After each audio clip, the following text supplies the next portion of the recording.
Sometime around the end of September this year, the United States government will cross a line that no country in human history has ever crossed. $40 trillion of debt. But that number, as enormous as it is not the story I want to tell you today, because hidden inside that number is a smaller one, a quieter one that almost nobody talks about on the evening news, and yet it is already reaching into the pocket of every retiree, every saver, and every person living on a fixed income in America. This year, for the first time, the United States will spend more than $1 trillion on a single expense that builds no roads, funds no hospitals, pays no soldiers, and mails no Social Security checks. $1 trillion just to pay the interest on money that was already spent. And here is the part that should make you sit forward. The government's own budget office has now published in plain sight exactly how this bill grows over the next 10 years, exactly which programs it will crowd out, and exactly whose savings history says will quietly pay for it. In this briefing, I will show you three things. First, how the interest bill tripled in just a few years through a mechanism most people have never had explained to them. Second, the 18-month refinancing wall the Treasury is climbing right now. $10 trillion of old debt that must find new buyers at the worst possible moment. And third, the 80-year-old playbook that governments have always used to escape this exact trap. A playbook a senior economist at one of the world's largest banks recently described on the record as the likely first move. It worked before. It took 25 years. And the people who paid for it were the people who thought they were being the most careful. Stay with me, because the third part only lands once you understand the machine behind it. Let us start with how a bill triples without anyone voting for it. Go back just 10 years. In 2015, the federal government paid around $223 billion in annual interest. Manageable, barely discussed. By 2020, it was around $45 billion. Then, in the space of 4 years, it nearly tripled, reaching $881 billion by 2024. And this fiscal year, the Congressional Budget Office projects net interest will pass $1,039 billion. Nothing about that required a new law. No congressman voted for it. So what happened? Two forces collided. The first is the debt itself, which has grown by more than $11 trillion just since 2019. The second, and this is the one most people miss, is the interest rate on that debt. 5 years ago, the average rate the government paid across all its borrowing was about 1.5%. Today, it is nearly 3.5%. It has more than doubled. And when you more than double the rate on the largest pile of debt in human history, the interest bill does not creep upward. It explodes.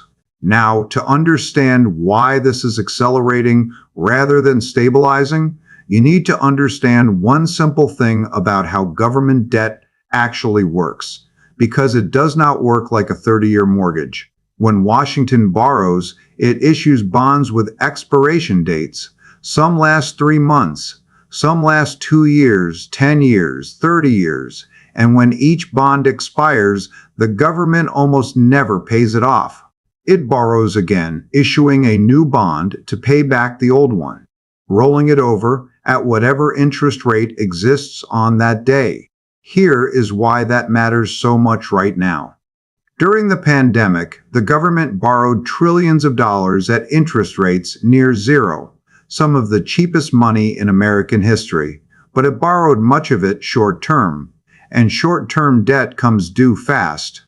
Between March 2022 and September 2024, $21 trillion of federal debt matured and had to be reissued at the highest rates in over a decade. Every single rollover swapped cheap old debt for expensive new debt. That is the ratchet. That is how the bill tripled with no vote and no headline. And the ratchet is still turning. Roughly one-third of the entire marketable debt, about $10 trillion, matures and must be refinanced across this year alone. Trillions of it was last issued years ago at rates a fraction of today's. Every month that passes, more cheap debt dies, more expensive debt replaces it, and the interest bill climbs another step. This is not a forecast. It is arithmetic that has already been set in motion. So the question becomes, who buys $10 trillion of new bonds? And this is where today's story connects to something I showed you in my last briefing. For decades, the American government had a special kind of customer, foreign central banks. They bought treasury bonds not because the yield was attractive, but because they needed dollars, and treasuries were where you parked dollars. They were, in effect, buyers who did not haggle over price. But that era is fading. Foreign official demand for treasuries has been softening, while those same central banks have been accumulating gold at roughly 1,000 tons a year, 4 years running.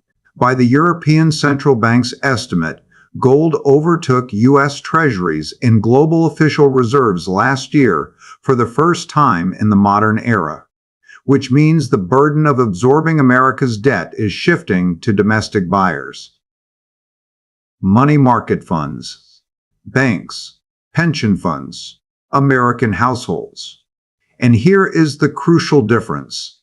Domestic private buyers, unlike foreign central banks, demand to be paid. They compare treasury yields to everything else they could own, and they require compensation, which puts steady upward pressure on the interest rates the government must offer. At the exact moment it needs to refinance a third of everything it owes. Higher rates mean a bigger interest bill. A bigger interest bill means a bigger deficit. A bigger deficit means more borrowing. More borrowing means more bonds to sell, which means, again, higher rates. Economists have a name for this circle. In my last briefing, I called it what it is, a doom loop. Today, I want to show you what sits inside the loop, because inside it, there is a competition.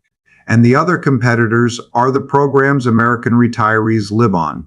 Look at where interest now ranks in the federal budget. This year, interest payments exceed the entire national defense budget. They exceed all federal spending on income security programs, food assistance, and tax credits for working families combined. In the entire federal budget, only two things remain larger than the interest bill: Social Security and Medicare. And according to the Congressional Budget Office's own projections, interest overtakes Medicare around 2028, 2 years from now.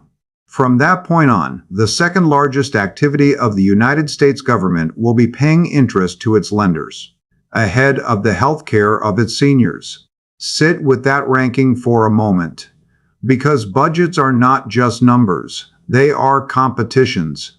Every trillion that goes to bondholders is a trillion that is not available when Congress negotiates over Social Security cost of living adjustments, over Medicare reimbursements, over everything a retiree household depends on. The Congressional Budget Office projects the interest bill reaches $2.1 trillion a year by 2036, with $16 trillion in total interest paid over the coming decade. Divide today's debt by the population, and it comes to about $11,400 per person, roughly $290,000 per household. That is the quiet lien sitting behind every budget fight you will watch on the news for the rest of this decade. Now we arrive at the question that everything above has been building toward. How does this end? Because it does end. History is very clear that debt burdens of this scale always get resolved. What history is equally clear about is that they are almost never resolved the way people expect. There are, on paper, 4 exits. The first is austerity. Cut spending and raise taxes enough to pay the debt down honestly. But look at the arithmetic. The deficit is running around $2 trillion a year. Interest alone consumes 1/7 of all federal spending. No democracy in the modern era has voted for cuts of that magnitude, and the political system shows no sign of being the first. The second exit is growth. Simply outgrow the debt. It is the best outcome, and every government hopes for it. But with debt this large and growth forecast modest, hope is not a mechanism. The third exit is default, simply refusing to pay. That does not happen to a country that borrows in its own currency, because it never has to happen, which brings us to the fourth exit. The one that has actually been used. The one that worked before, within living memory. It is called financial repression. And I want to explain it carefully because it is the single most important concept in this entire briefing, and it was designed from the beginning to be invisible to the people paying for it. Here is how it works. Instead of cutting the debt, the government arranges for interest rates to sit below the rate of inflation for years, not dramatically below, just quietly, persistently below. Say inflation runs at 4% while savings accounts, treasury bonds, and CDs pay 2 or 3. Nothing appears to be wrong. Your bank balance grows. Your bond pays its coupon on schedule. Every number moves upward. But every year, the real purchasing power of that money shrinks by the gap, 1 to 2%, compounding year after year. And the same erosion that shrinks your savings shrinks the government's debt, because the debt is denominated in the very dollars that are quietly losing value. It is a transfer, silent, gradual, and enormous. From the people who hold their wealth in cash and fixed income to the world's largest debtor. And notice who holds their wealth in cash and fixed income. Not the young, not the wealthy, whose fortunes sit in businesses, stocks, and property that reprice upward with inflation. It is retirees. Savers, people on fixed incomes. The exact people who did everything right, who were told all their lives that bonds and savings were the safe choice. Financial repression is, functionally, a tax on carefulness, and it never appears on any ballot. If this sounds theoretical, let me show you the receipts, because America has run this play before, at full scale. In 1945, the United States came out of the Second World War with debt over 100% of its economy, a burden comparable to today's. It never paid that debt down. Instead, for years, interest rates were held low while inflation ran hot. Anyone who held long-term government bonds through the late 1940s watched double-digit inflation eat their real value, while their coupons paid a fraction of it. Across the following 25 years, the debt burden melted from over 100% of the economy to the low 20s. Not because the debt was repaid, because the dollars it was measured in were steadily diluted. Britain did the same thing on an even bigger scale, working down a debt of 240% of its economy across the post-war decades, using regulation to steer pension funds and savers into government bonds that paid less than inflation. Economists celebrate this as the great post-war deleveraging. What the textbooks rarely dwell on is the other side of the ledger. An entire generation of bondholders and savers in two countries quietly financed it out of their purchasing power. And they experienced it exactly the way it was designed to be experienced, not as a policy, as a vague, nagging feeling year after year that their money did not go as far as it used to. Now here is why I am telling you this today, and not as a history lesson, because the modern discussion of this playbook has already begun, in the open, at the highest levels of finance. Late last year, the chief economist of UBS, one of the largest banks in the world, described to reporters how governments historically mobilize private wealth when debts grow this large. He walked through the sequence. First, incentives and regulation that channel citizens' savings and pension funds into government bonds. He pointed to post-war Britain as the model, the 240% debt worked down over decades. And he said plainly that the initial focus tends to be financial repression before governments move on to more contentious tools. That is not a YouTuber talking. That is not a gold salesman. That is one of the most senior economists in global banking describing the standard exit from exactly the situation the numbers say America is in. When the people who advise governments start explaining the playbook in public, the wise response is not panic. It is attention. And once you have this lens, the strange things happening in markets right now snap into focus. Why are central banks buying 1,000 tons of gold a year while publicly expressing confidence in the system? Because reserve managers have read this history, and gold is the one major asset no government can dilute by printing more of it. Why do bond markets flinch every time Washington announces its borrowing needs? Because the buyers absorbing $10 trillion of refinancing know exactly what the post-war playbook did to their predecessors. Why does the Federal Reserve sit paralyzed, with markets pricing hikes one month and holds the next? Because it is caught between an inflation rate that argues for higher rates and an interest bill that makes every rate increase cost the Treasury tens of billions. Every one of these puzzles is the same puzzle. The largest debtor in history is approaching the moment where the arithmetic forces a choice, and history says the choice that gets made is the one the fewest voters notice. So what do you do with this understanding?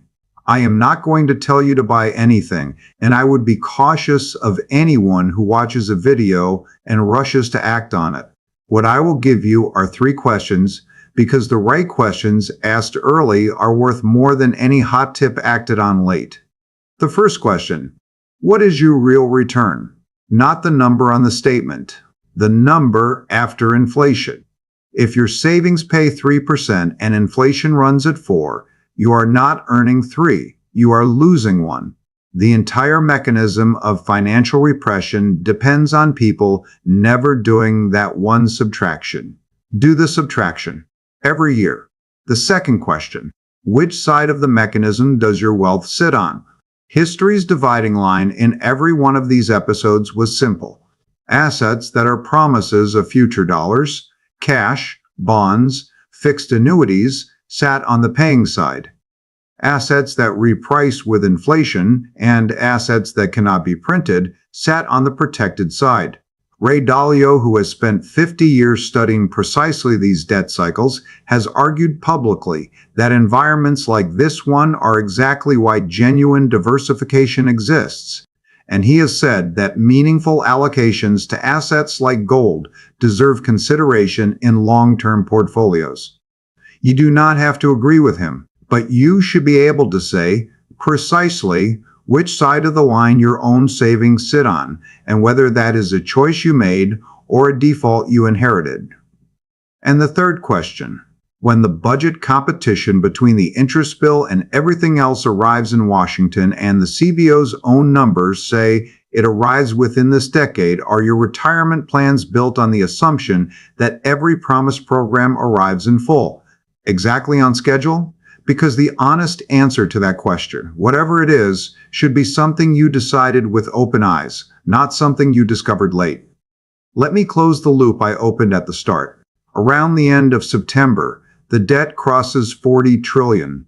The cameras will cover it for a day and then move on. But the real story will not be the milestone. It will be the machine underneath it, turning every month. Old cheap debt dying, new expensive debt replacing it, an interest bill marching past defense, past Medicare, toward 2 trillion a year, foreign buyers stepping back, gold flowing east, and the oldest playbook in public finance being dusted off and described, politely, in bankers' briefings. 1945 to 1970, the last time this playbook ran, an entire generation of careful savers paid down a world war without ever being asked. They never saw the mechanism because the mechanism was designed not to be seen. You have now seen it. 80 years later, that makes you the exception. If this briefing showed you the machine behind the headlines, hit the like button so it reaches more people who need to see it. Subscribe, because I will be tracking the refinancing wall, the Fed's trap, and every move in this story as it unfolds week by week, and answer one question for me in the comments. Do the subtraction I described, your interest rate minus real-world inflation, and tell me, honestly, is your money growing or only the number? I read every comment. I will see you in the next one.